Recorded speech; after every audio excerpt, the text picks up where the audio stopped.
नमस्कार, मैं अमित त्रिवेदी ज्योतिषाचार्य। आज मैं आपसे बात करूंगा घर के अग्निकोण के विषय के अनुसंधान में। अग्निकोण क्या है, क्यों उसका संतुलन आवश्यक है और अग्निकोण का संतुलन जब बिगड़ता है तो कौन सी मुश्किलों का सामना हमें करना पड़ सकता है। मैं अपने विषय का प्रारंभ करूं इससे पहले मैं आपसे अनुरोध करूंगा कि आप मेरी चैनल सब्सक्राइब अवश्य कीजिए, क्योंकि आपका ये जो सब्सक्रिप्शन है वो मेरे उत्साह में अनेक गुनी बढ़ोतरी करता है। तो चलिए मूल विषय पर मैं आता हूँ। अग्निकोण। अग्निकोण क्या है, सबसे पहले ये हम समझते हैं। ईस्ट और साउथ उसका जो कॉर्नर बनता है वह है अग्निकोण। साउथ ईस्ट कॉर्नर यानी कि पूर्व दक्षिण कॉर्नर कोण वो अग्निकोण है। अब हम ये दोनों दिशा के स्वामी को सबसे पहले समझते हैं। पूर्व दिशा जहाँ पे सूर्यदेव का निवास है और साउथ जहाँ पे शनिदेव का निवास है। एक प्रकार से हम देखें तो शनिदेव वो तामसी ग्रह है और सूर्यदेव वो राजसिक भी है, सात्विक भी है। तो ये जो कॉम्बिनेशन बनता है वो राजसिक, तामसिक और सात्विक, ये तीनों का कॉम्बिनेशन बनता है।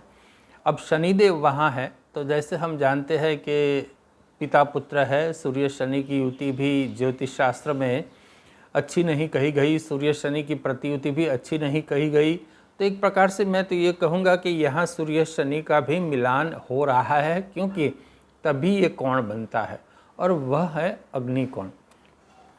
और अग्निकोण में सबसे बड़ी विशेषता है कि वहाँ हम किचन रखते हैं तो ये हमारे लिए सबसे अच्छी बात होगी।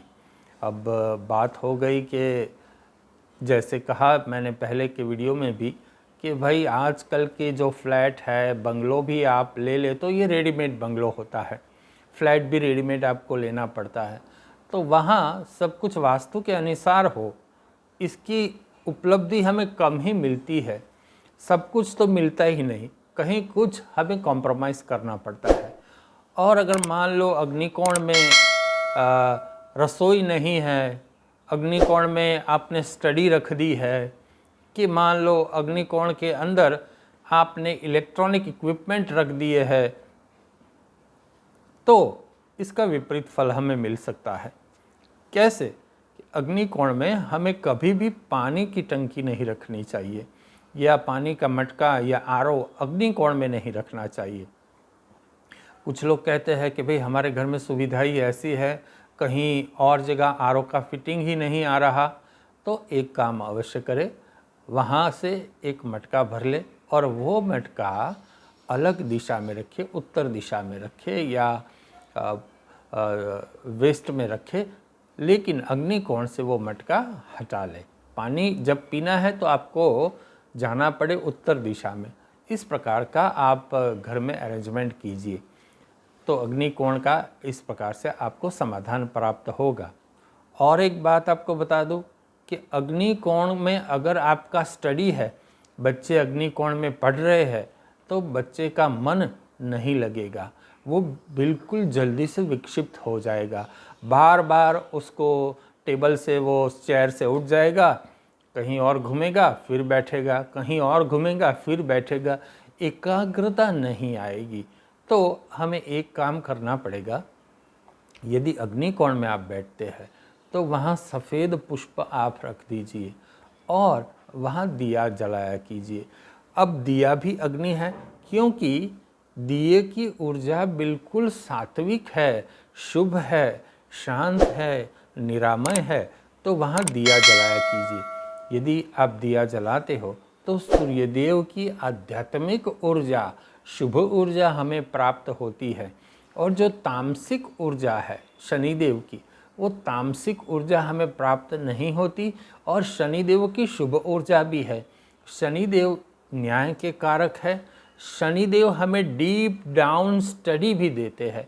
किसी भी जन्मपत्री में यदि शनिदेव शुभ है तो वो डीप स्टडी करता है, रिसर्च ओरिएंटेड काम करता है, जो भी काम करता है बड़ी चिवट से करता है। तो मैं आपसे ये भी आग्रह करूँगा कि साउथ में, जैसे मैंने कहा कि अग्निकोण में आप दिया जलाया कीजिए। इसी प्रकार से साउथ में हनुमान जी की मूर्ति छोटी सी ही सही, हनुमान जी की मूर्ति आप रख दीजिए। यदि हनुमान जी की मूर्ति रखने का भी प्रावधान घर में नहीं है, सुविधा नहीं है, अरेंजमेंट नहीं बन रही, तो और एक बात मैं कहता हूँ, साउथ की ओर मुंह रख के श्री राम जय राम जय जय राम, श्री राम जय राम जय जय राम, श्री राम जय जय राम 3 बार यह बोलिए और हम हनुमते नमः ये 3 बार बोलिए। तो इस प्रकार बोलने से जहाँ राम जी की कृपा है, जहाँ हनुमान जी का निवास है, वहाँ शनिदेव की हमें शुभ ऊर्जा प्राप्त होती है। और एक बात, वहाँ आप रूम में जाने से पहले या इस दिशा में, इस कॉर्नर में यदि आपको काम करना ही है, तो वहाँ घर में जो बैल होता है, जो भगवान को जगाने के लिए हम बजाते हैं, वो बैल वहाँ बजा दीजिए। तो इस प्रकार से वहाँ शुभ ऊर्जा का संचार होगा और जो अशुभ ऊर्जा, तामसिक ऊर्जा है, तामसिक ऊर्जा का विनाश होगा। साथ ही वहाँ सूर्य और शनि का कॉर्नर बनता है, लेकिन फिर भी वहाँ शुक्रदेव का निवास है। तो शुक्रदेव का निवास है तो माता जी का स्मरण भी आप वहाँ कर सकते हैं। और एक बात और ध्यान में रखिए कि शुक्रदेव में अगर वहाँ आपको कुछ रखना है तो स्फटिक की कोई चीज़ रख दीजिए। स्फटिक की आप कोई चीज़ रखेंगे तो वहाँ शुक्रदेव का बल आपको बहुत प्राप्त होगा और जो तामसिक ऊर्जा है, तामसिक ऊर्जा का विनाश होगा। विनाश तो मैं क्या ही कहूँ, एक प्रकार से संतुलन हो जाएगा। जब हम क्रोधित होते हैं तो तामसिक ऊर्जा हमें अवश्य आ जाती है। तो यदि अग्निकोण असंतुलित है तो क्रोध आना ये एक स्वाभाविक प्रक्रिया भी है, किंतु सबसे आवश्यक बात यह है कि क्रोध का शमन हो जाना। यदि ये अग्निकोण संतुलित है तो घर के सदस्यों के क्रोध का शमन बहुत जल्दी हो जाएगा और क्रोध का स्तर बहुत ऊंचा नहीं जाएगा। तो घर में शांति बनी रहेगी, आरोग्य भी उत्तम बनेगा। तो अग्निकोण को आप इस प्रकार से संतुलित कीजिए और सुख और समृद्धि आप प्राप्त कीजिए।